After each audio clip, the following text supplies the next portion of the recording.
just stick your hand inside and give a little push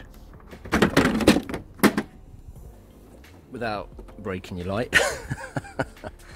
Hey everyone, welcome back to the channel, and today we're back out on the Audi TT. I have a fault which is a notorious fault. If you scroll through the forums of Audi, you will find this on the Mk1 and the Mk2 Audi TTs, and in particular it's warning lights that come on to show you when you have issues with your car. Some of them are in red, which shows you should get it sorted immediately. Some of them are in amber, which means, you know, get it done as soon as possible, but it's not too dangerous for you to drive the car still. So the two faults I have, one is where you have a red flashing light that comes up to say that your brake pads or your brake system has an issue, and it can be a whole bunch of things. There is bits around the pads themselves, the sensors, which in many respects people look at, and there's still a large amount of pad left, but the sensor is built into the pad, so as that heats up it shoots a warning through your system and you think, oh, brakes are damaged, but actually it's just the pad itself and the sensor. There's ways around it. I know that isn't the issue, but the other common issue is if your brake fluid during any type of brake fluid change is not at the correct level, and the reservoir meter with inside it, which is sort of a plastic floater, really sometimes gets stuck, and you know, this can cause issues. So really, to get in there, get it cleaned, make sure there's enough fluid in there to put out the light. The other one, which is again a real pain, is when you put your foot on the brakes, you get a small amber light saying that potentially one of your brake lights are out. Now, there are a whole slew of, again, issues that this could be, or common fault points that you need to look at. One is the bulbs themselves, which tend to be the general fix, because there's two filaments within the bulb itself, and if one of them is a bit iffy, then the circuit doesn't connect properly, and hey presto, you get the amber warning light. So checking the bulbs, also checking the fitments within the lights itself, you know, to make sure there's no corrosion. The connectors can also be another problem. And then finally, the high level brake light, because that's an LED, if any of the LED lights go out within it, that can also potentially fly up your warning light. Now, generally these things aren't too bad because, you know, it's just a bulb and you fix it. The problem with more modern cars is the sensors that control all this. If there's a break anywhere in the circuit, the warning light will go off. And in particular with this Audi, the TT, there's always an annoying little beep that goes with it. So when you're driving, it's beep, beep, and yeah, over time it sort of drives you insane. So let's get out there, let's put a fix to this, and hopefully we can get rid of all the faults and warning lights that are flashing up on my dash. Okay, so here is the instrument cluster on the Audi TT. When you turn on the ignition, you will see in this orange part here, it says OK, and this is generally where you get the warning signals or warning lights appear when you've got issues that are easy to fix but can be a bit annoying. So one of those that flash there is generally a bulb with an X through it, and that happens when you put your foot on the brake.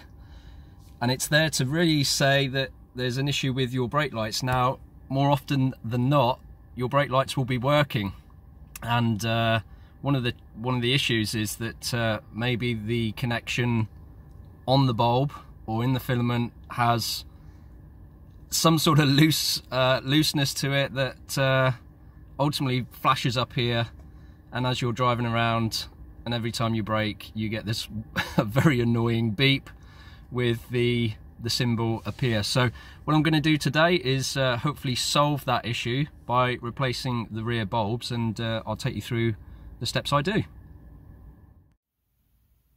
Okay, so here are the four bulbs that I'm going to replace. These are the double filament bulbs that you can see there. One that always stays on, and then one that goes on when you put your foot on the brake to give the brightness of you braking. And one thing just to point out is at the bottom here, you can see, and if that zooms in okay, they're like raised pieces where the connectors will join onto the connectors of the rear light fitment. And one thing I did notice, and I'll show you, is that those can, over time, wear down, be it the heat of the electricity running through the bulbs and breaking and so on. So let's have a look at the ones that I ultimately take out, and these new ones, which are nice and fresh without any grooves or scratches or anything like that on the connectors. So let's go out and take a look. Okay, so there's the rear light. You do have to remove the rear light to get to the bulbs, and to do that you need to firstly remove this panel. So I recommend an interior plastic device which opens that up nice and easy, and it saves destroying any of your material if you use a screwdriver.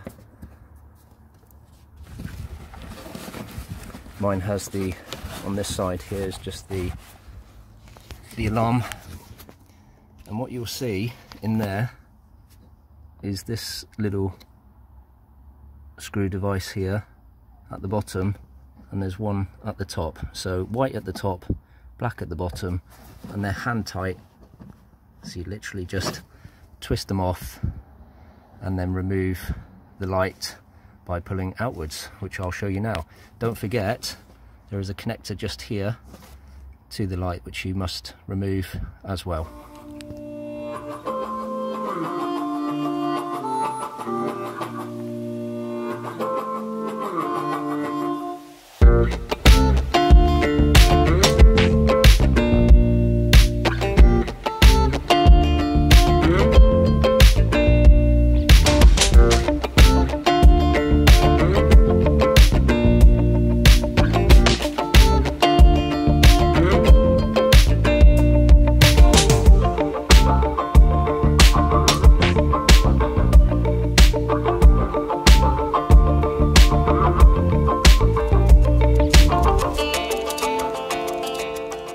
Right, now with those removed and the electrical connector undone, just stick your hand inside and give a little push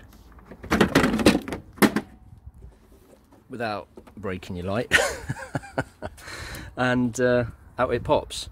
And next we now need to remove this screw and this screw here, and the whole back of the unit will come out, and that's what I'll do now.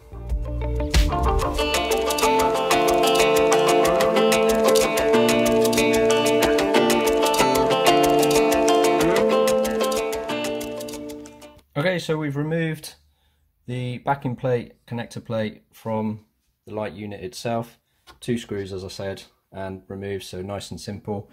Here are our new bulbs, and here's the current setup now. The 2 at the bottom here, which ultimately fit into the top, are the culprits that we think are causing the issue with the faulty light. Now, they both look okay, but you just don't know.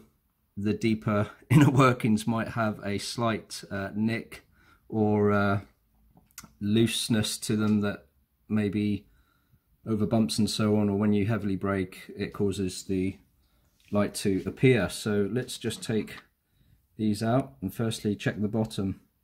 So that's interesting. The first one there you see has a big dip in it. Now that would say, or that would potentially be a cause where the connection is not 100% all the time.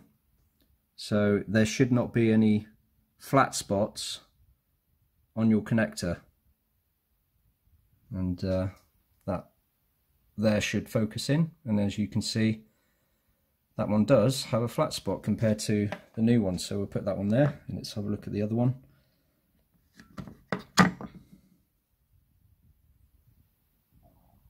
This one seems to be slightly better, a little nick there, but otherwise I would argue that one's pretty good. Again, inside there doesn't seem to be any issues with the filaments. However, we'll get those changed for 2 new ones, as you can see, with no issues. And just make sure that those connectors, as you can see there inside, I'll give them a little bit of a clean, and just make sure they're pulled up towards where the bulb fits to make sure they spring and give a good contact. So let's get on and do that. Okay, so we got our light unit all ready to go, all buttoned up at the back, and as you can see here, there is a little I guess metal knob there that needs to slot into this hole here.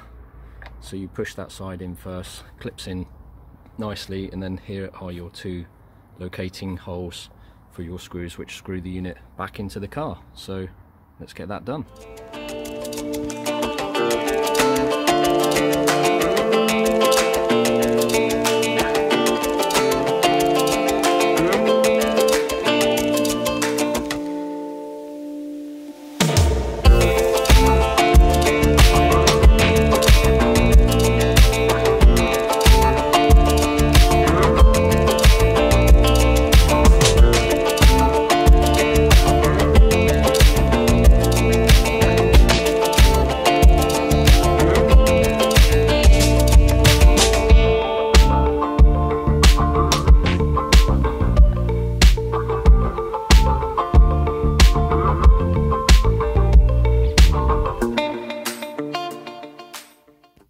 Okay, so this is the second unit and the connector board in front. Here are the two brake light bulbs, and as you can see also, these do work and the filaments look intact, although a little bit ropey maybe on this one, but let's just look at the connectors and see how they're faring.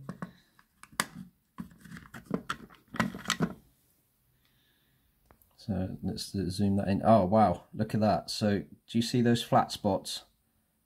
They are, yeah, you can actually see where the heat of the electricity, let's see if I can zoom in, there we go. The heat looks to have worn away the actual connectors. So that could be one of the issues as you brake, maybe a few bumps and so on, where it doesn't necessarily connect fully. And as you look at a newer one, you can see how they're raised in a fashion that the connector would always be in connection, which is ultimately what you want, where those have definitely melted down. So that could be, that bulb there could be the issue. Even though it does work, there might be instances where it just doesn't connect properly, and that's when you get the warning light. So let's look at the other bulb.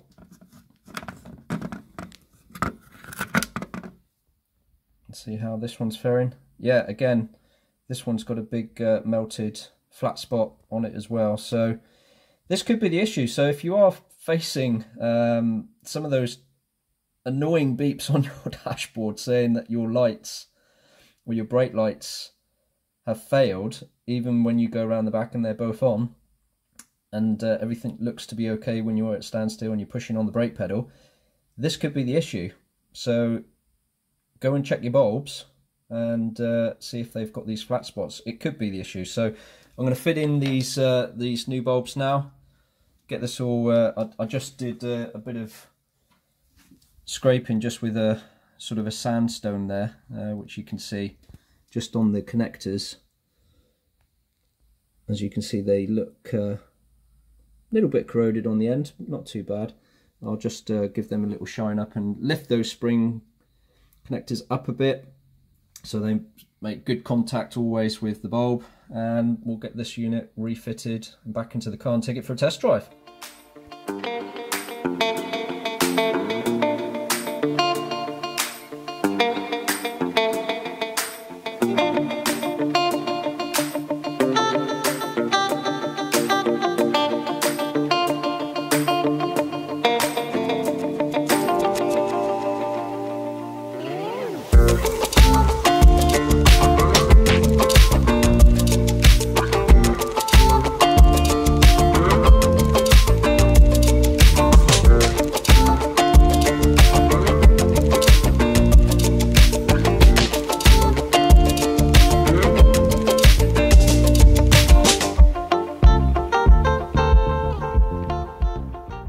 Okay, so the next step to take on solving the brake light warning issue is potentially the fluid. So if it's not completely full, sometimes when you're turning corners or maybe heavy braking, the fluid washes around, it's not full enough, and can set off this sensor here which is attached, which I've just disconnected. So you remove the cover here, which I've done there. Have a look at mine, which I've just cleaned up, and you can see it's just at the bottom of that level. And if you think that's just at the bottom, might be a little bit hard to see here, but you can just see the minimum on the max line, which is above the join line of the unit itself. So that definitely is low. In fact, if you look at the liquid there, it's only just registering. So I definitely need to top that up, and that could be also another failure point of why the warning light comes on the dash. Okay, so a couple of jobs done. It seems to have sorted the issues. So I definitely think the bulbs were a bit dodgy on mine. So I've changed those. I've looked at the connectors. All the connectors look good. There's no corrosion or hot spots on the connectors that join the rear light unit to the car system and the electrical wiring harness. So from that perspective, all is good.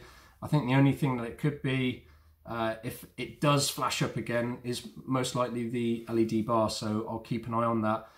One thing that you saw me do also was top up the reservoir on the brake fluid itself. That really is generally the fault that causes your brake lights to come up, other than the actual pad itself. So if that's low when you're turning hard on corners and the fluid level isn't being picked up by the sensor there, it will flash up to say that you might have an issue with your brakes. So just these are easy fixes. It takes a few minutes just to look at it and top it up. So get in there and check that out yourself. You don't really need to pay a garage to do that. So the other thing that I've done just off camera, but it can cause an issue, is that it had in the side lights, I had like LEDs that had been fitted. Now if they're not canvas aligned, then you might upset your onboard systems, which again can flash up any type of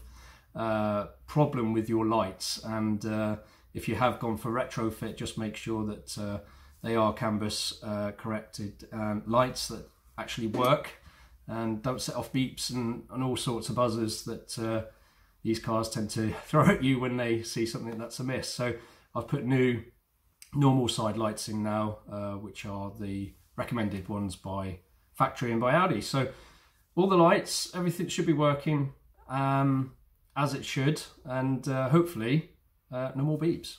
But thanks again for watching, thanks again for following and all the support, and the next video will be along very soon.